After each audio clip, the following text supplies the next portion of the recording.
गंगा में डूबी मां बेटी की तलाशी में प्रशासनिक शिथिलता से लोगों में असंतोष। नमस्कार, आप देख रहे हैं गुप्त न्यूज और मैं हूं लाल रंजन। पिछले शनिवार को गंगा के कष्टरनी घाट के समीप डूबी मां बेटी की तलाशी को लेकर प्रशासनिक कार्यवाही की शिथिलता को देखते हुए लोगों में असंतोष है। परिजन लगातार अपेक्षा कर रहे हैं कि अगर सही तरीके से प्रशासन और एसडीआरएफ खोजबीन करती है तो शवों की बरामदगी हो सकती है। घटनास्थल पर लोगों की काफी भीड़ देखी जा रही है। 2 दिन पूर्व जो यहाँ पे एक महिला और एक बच्ची का गंगा में डूबने से मृत्यु हो गया, उसको लेकर के क्या कार्रवाई की जा रही है और आप लोग क्या कहना चाह रहे हैं? सरकारी कोई भी सुविधा हम लोग को नहीं मिल रहा। हम लोग 3 से 4 बार एसडीओ साहब का, सदर एसडीओ साहब का दौड़ चुके हैं मॉर्निंग से।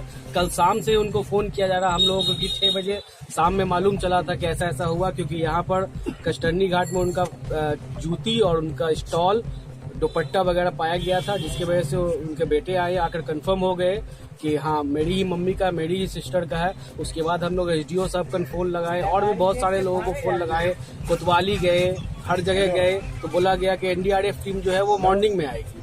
हम लोग 9 बजे 10 बजे रात तक हम लोग कोशिश करते रह गए, 100-200 लोग मिल करके, पर हम लोगों को यही आश्वासन दिया गया 5 बजे सुबह से आप लोगों के जो भी डूबे हैं उनको ढूंढा जाएगा। लेकिन 5 बजे सुबह ने 1 बजे दिन में एनडीआरएफ गया, वो भी 4 बार जब हम लोग एसडीओ साहब को जाकर मॉर्निंग में 7 बजे जगाए, उसके बाद फिर गए, फिर ऑफिस आ गए, फिर गए, उसके बाद फिर एसडीओ साहब फोन करके एनडीआरएफ टीम मंगाए। एनडीआरएफ टीम भी जो आई तो वो भी एक फॉर्मेलिटी के लिए आई, यहाँ पर आई और 1 मिनट के लिए 1 डुबकी लगाई, दूसरे मिनट के लिए 2 डुबकी लगाई और यहाँ पर से चली गई। हम बोलते यहाँ से 100 मीटर तक भी अगर वो देख लेता तो हो सकता है कि यहाँ पर कष्टरनी घाट का सीढ़ी है, वहां पर वो फंसा हुआ हो सकता है कि होगा, लेकिन यहाँ पर सिर्फ फॉर्मेलिटी के लिए काम किया जा रहा है। हम लोग को सरकारी सुविधा कुछ भी नहीं मिल रहा है, उनके सारे परिजन परेशान हैं। हम लोग कल से कंटिन्यू कष्टरनी घाट में ही है, हम नहीं है बल्कि पूरे मेरे मोहल्ले वाले, पूरे मुंगेर के चारों तरफ के लोग हैं, 100-200 लोग हैं। आप लोग कैमरा घुमा कर दिखा सकते हैं। हम लोग बहुत परेशान हो गए हैं। अब हम लोगों को लगता है कि हम लोग का परिजन, हम लोग जो डूब गए हैं उनको मिलना नामुमकिन हो गया है। हम लोगों को जरा सा भी सरकारी सुविधा हम लोग को नहीं मिल रहा है। हम लोग डीएम साहब कन भी गए, डीएम साहब हम लोग से मिले नहीं। उनका पीए आकर बोला कि आपके पास एसडीओ साहब जाएंगे। एसडीओ साहब आए, 1 मिनट रुके और फिर चले गए। बहुत अफसोस की बात यह है कि हम लोग गंगा नदी के किनारे रहते हैं, लेकिन यहाँ इंतजाम की बात अगर करते हैं तो सबसे घटिया इंतजाम यहाँ पर रखा गया है। सुल्तानगंज से कुछ एसडीआरएफ वालों को बुलवाया गया था, उन लोगों ने कुछ फॉर्मेलिटी किया। हम लोग गए एसडीओ साहब के पास, एसडीओ साहब सिर्फ आश्वासन देकर गाड़ी में बैठकर चले गए और एक बार भी साइट पर नहीं आए। हम लोग चले गए डीएम साहब के पास रिक्वेस्ट लेकर के।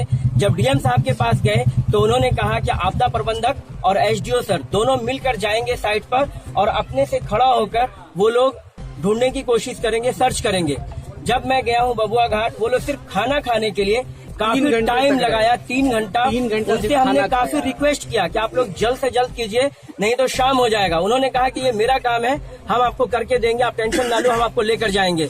उन्होंने मुझे बोट पर बिठाया भी, और जो काम हम लोग सुबह से बोट लेकर घूम रहे हैं चारों तरफ, उन लोगों ने सिर्फ टाइम पास के लिए स्लो करके, जबकि बात हुई थी कि अकबर नगर में एक लाश देखा गया है और पीछे से जाएंगे हम लोग तो हो सकता है कि कुछ और भी हम लोगों के सामने मिले, क्योंकि एसडीआरएफ की टीम हमारे साथ है, तो एसडीआरएफ की टीम को लेकर जाएंगे। अगर वहां कोई लाश देखा गया है तो उसको हम लोग कैच करेंगे।